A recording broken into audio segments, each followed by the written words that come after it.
Hear about development a lot, but we don't really hear about all-round 360-degree development. And I think today's event is trying to focus on that. Hear about envision where you're going to be 5 years, 10 years down the line, and then you have to structure how you're going to get there. Learn from your seniors, you learn from your junior colleagues, you learn from everyone, you learn from your clients, you actually learn from support staff, you learn from everyone.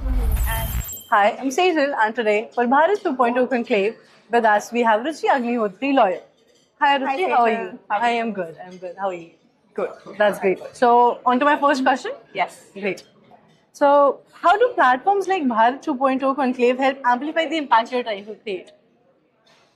I read the concept note, and it's interesting because it's very comprehensive, and the ethos and the value system with which you want to take Bharat forward is quite.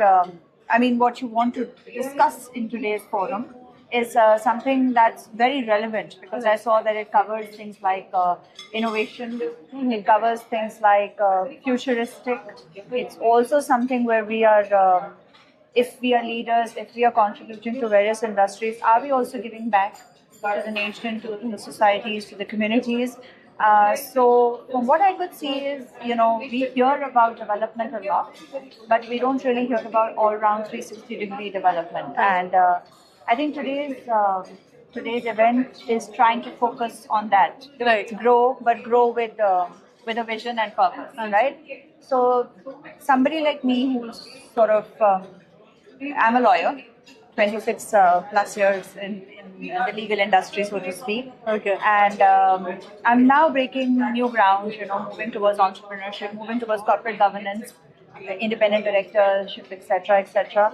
And there is a purpose. I do want to, of course, make money and set up a business, but at the same time, I think it's really important to think of sustainability. Definitely. Give back to the communities where your businesses are housed.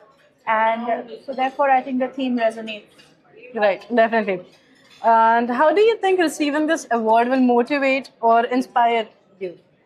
It's already inspired. Amazing. I've got a few junior colleagues, lawyers that work with me, and ad hoc, and because I'm a mediator, I'm training to be a mediator. I'm an arbitrator, Okay. and of course I'm a counsel, and so my core skills are still legal. Great. So they were very inspired.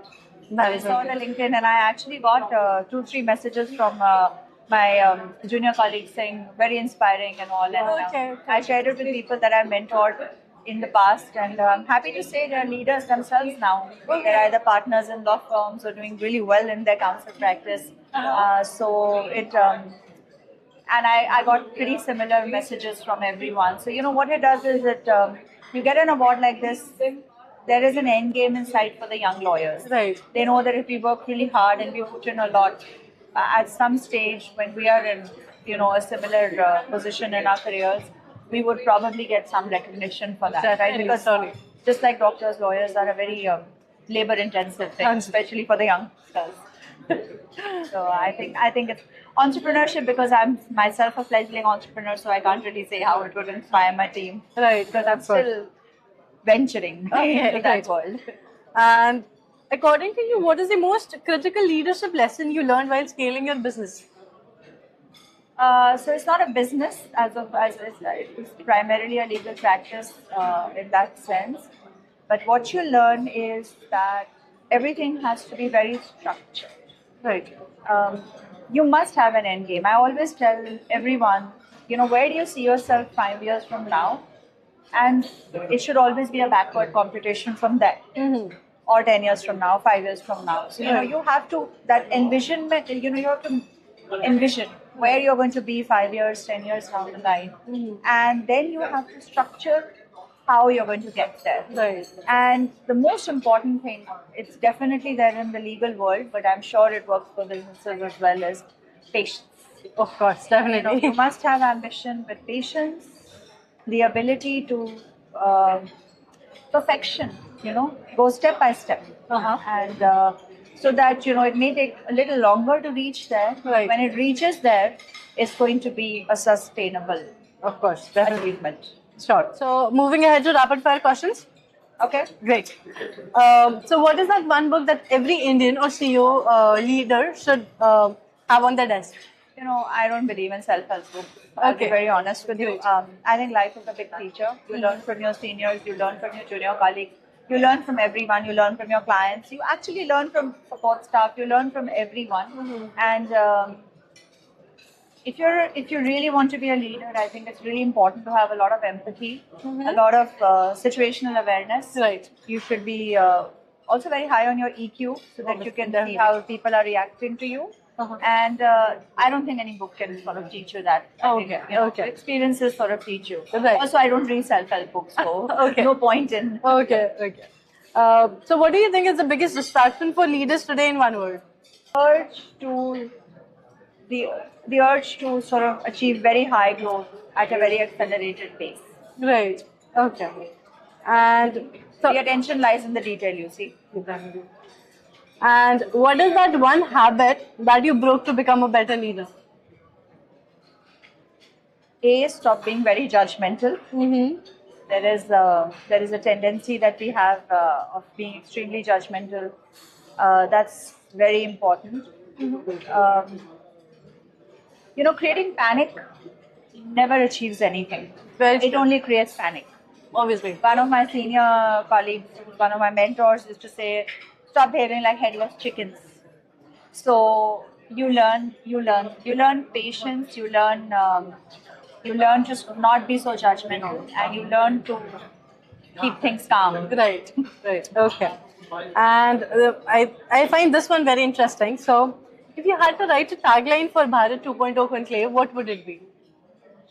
So I would say surging ahead, rooted. I like it. That is a lovely statement. Now, moving ahead, we have a special ball box question. Right. So, there you go. Could you get one ball from this? Oh, Yes. yes. May I? Okay. Oh, it's like that. Yes. The question, isn't it? Yes. Okay. So, what is that one skill that every fresh graduate in India needs immediately? Relying on their own brain rather than AI. Okay. Okay. Okay. Fine. You know, I'm all for everything that makes life easier because I'm that generation where we didn't even have smartphones, etc. YouTube was not there, nothing was there. There were PCs. Okay. So, you know, and we were, you know, when Millennium Y2K was happening, it was supposed to be one of the most disruptive things. Right. So I'm all for ease of technology. Okay. And, but the problem is that somehow we are sort of outsourcing our brains Right. to devices, and that should not be done. Somebody like me at my level, at my age, can do that because my brain is already trained. Right. But if your brain is not trained and you are always working, Mm-hmm. it's like, you know, do you even remember one number I in your do. phone book? Yes. Yeah. So it's very important to memorize numbers. Haan What if ji. you're stuck somewhere, your phone's gone out of battery, Definitely. and you need to dial that one number? How are you going to do it? You know, so things like that. So I think it's really important to first train your brain Yeah. and be Actually. smart. Obviously, You know, I mean, it's good to have your use basic AI skills. rather than getting AI to use you.